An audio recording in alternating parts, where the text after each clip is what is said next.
اس زمانے میں عرب کا دستور یہ تھا کہ جب ان کے ہاں کوئی بچہ ہوتا تو وہ دیہات سے آنے والی دائیوں کے حوالے کر دیتے تھے تاکہ دیہات میں بچے کی نشو و نما بہتر ہو اور وہ خالص عربی زبان سیکھ سکے۔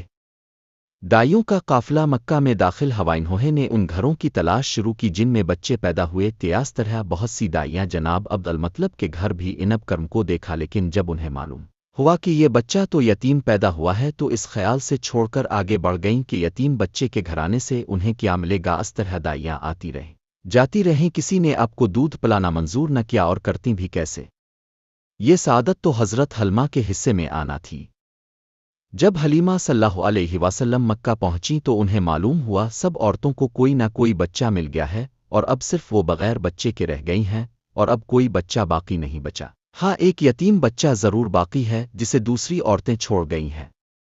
حلیمہ سعدہ نے اپنے شوہر عبداللہ ابن حارث سے کہا، خدا کی قسم، مجھے یہ بات بہت ناگوار گزر رہی ہے کہ میں بچے کے بغیر جاؤں، دوسری سب عورتیں بچے لے کر جائیں، یہ مجھے تانے دیں گے، اس لیے کیوں نہ ہم اسی یتیم بچے کو لے لیں؟ عبداللہ بن حارث بولے، کوئی حرج نہیں، ہو سکتا ہے اللہ اسی بچے کے ذریعے ہمیں خیر و برکت عطا فرما دیں۔ چنانچہ حضرت حلیمہ سعدیہ رضی اللہ عنہا عبد المطلب کے گھر گئیں۔ جناب عبد المطلب اور حضرت آمنہ نے انہیں خوش آمدید کہا، پھر آمنہ انہیں بچے کے پاس لے آئیں۔ آپ اس وقت ایک اونی چادر میں لپٹے ہوئے تھے، وہ چادر سفید رنگ کی تھی، اب کے نیچے ایک سبز رنگ کا ریشمی کپڑا تھا، اب سیدھے لیٹے ہوئے تھے۔ اب کے سانس کی آواز کے ساتھ مشک کی سی خوشبو نکل کر پھیل رہی تھی۔ حلیمہ سعدیہ رضی اللہ عنہا اب کے حسن و جمال کو دیکھ کر حیرت زدہ رہ گئیں۔ آپ اس وقت سوئے ہوئے تھے، انہوں نے جگانا مناسب نہ سمجھا، لیکن جوں ہی انہوں نے پیار سے اپنا ہاتھ آپ کے سینے پر رکھا، آپ مسکرا دیے اور آنکھیں کھول کر ان کی طرف دیکھنے لگے۔ حضرت حلیمہ سعدیہ رضی اللہ عنہا فرماتی ہے، میں نے دیکھا آپ کی آنکھوں سے ایک نور نکلا جو آسمان تک پہنچ گیا، میں نے آپ کو گود میں اٹھا کر آپ کی دونوں آنکھوں کے درمیانی جگہ پر پیار کیا، پھر میں نے آپ کی والدہ اور عبد المطلب سے اجازت چاہی، بچے کے لیے قافلے میں آئی، میں نے آپ کو دودھ پلانے کے لیے گود میں لٹایا تو اب دائیں طرف سے دودھ پینے لگے، پہلے میں نے بائیں طرف سے دودھ پلانا چاہا لیکن آپ نے اس طرف سے دودھ نہ پیا، دائیں طرف سے آپ فوراً دودھ پینے لگے، بعد میں بھی آپ کی یہی عادت رہی، اب صرف دائیں طرف سے دودھ پیتے رہے، بائیں طرف سے میرا بچہ دودھ پیتا رہا۔ پھر قافلہ روانہ ہوا۔ حلیمہ سعدیہ رضی اللہ عنہا فرماتی ہے، میں اپنے خچر پر سوار ہوئی، اب کو ساتھ لے لیا، اب جو ہمارا خچر چلا تو اس قدر تیز چلا کہ اس نے پورے قافلے کی سواریوں کو پیچھے چھوڑ دیا، پہلے وہ مریل ہونے کی بنا پر سب سے پیچھے رہتا تھا۔ میری خواتین ساتھی حیرانگی سے مخاطب ہوئیں، اے حلیمہ، یہ آج کیا ہو رہا ہے؟ تمہارا خچر اس قدر تیز کیسے چل رہا ہے؟ کیا یہ وہی خچر ہے جس پر تم آئی تھی اور جس کے لیے ایک ایک قدم اٹھانا مشکل تھا؟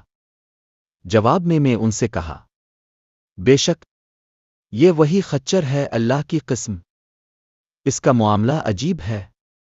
پھر یہ لوگ بنو سعد کی بستی پہنچ گئے۔ ان دنوں یہ علاقہ خشک اور قحط زدہ تھا۔ حلیمہ سعدیہ رضی اللہ عنہا فرماتی ہے، اس شام جب ہماری بکریاں چر کر واپس آئیں تو ان کے تھن دودھ سے بھرے تھے، جبکہ اس سے پہلے ایسا نہیں تھا، ان میں سے دودھ بہت کم اور بہت مشکل سے نکلتا تھا۔ ہم نے اس دن اپنی بکریوں کا دودھ دوہا تو ہمارے سارے برتن بھر گئے اور ہم نے جان لیا کہ یہ ساری برکت اس بچے کی وجہ سے ہے۔ آس پاس کی عورتوں میں بھی یہ بات پھیل گئی، ان کی بکریوں بدستور بہت کم دودھ دے رہی تھیں۔ غرض ہمارے گھر میں ہر طرف ہر چیز میں برکت نظر آنے لگی۔ دوسرے لوگ تعجب میں رہے۔ اس طرح 2 ماہ گزر گئے۔ 2 ماہی میں آپ چلنے پھرنے لگے، آپ 8 ماہ کے ہوئے تو باتیں کرنے لگے اور آپ کی باتیں سمجھ میں آتی تھیں۔ 9 ماہ کی عمر میں تو آپ بہت صاف گفتگو کرنے لگے۔ اس دوران آپ کی بہت سی برکات دیکھنے میں آئیں۔ حلیمہ سعدیہ فرماتی ہے، جب میں آپ کو اپنے گھر لے آئی تو بنو سعد کا کوئی گھرانہ ایسا نہ تھا جس سے مشک کی خوشبو نہ آتی ہو۔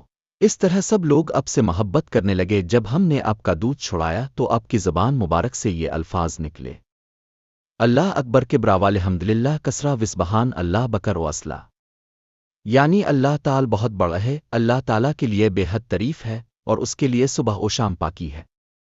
پھر جب آپ 2 سال کے ہو گئے تو ہم آپ کو لے کر آپ کی والدہ کے پاس آئے۔ اس عمر کو پہنچنے کے بعد بچوں کو ماں باپ کے حوالہ کر دیا جاتا تھا، ادھر ہم آپ کی برکات دیکھ چکے تھے اور ہماری آرزو تھی کہ ابھی اب کچھ اور مدت ہمارے پاس رہیں، چنانچہ ہم نے اس بارے میں آپ کی والدہ سے بات کی، ان سے یوں کہا،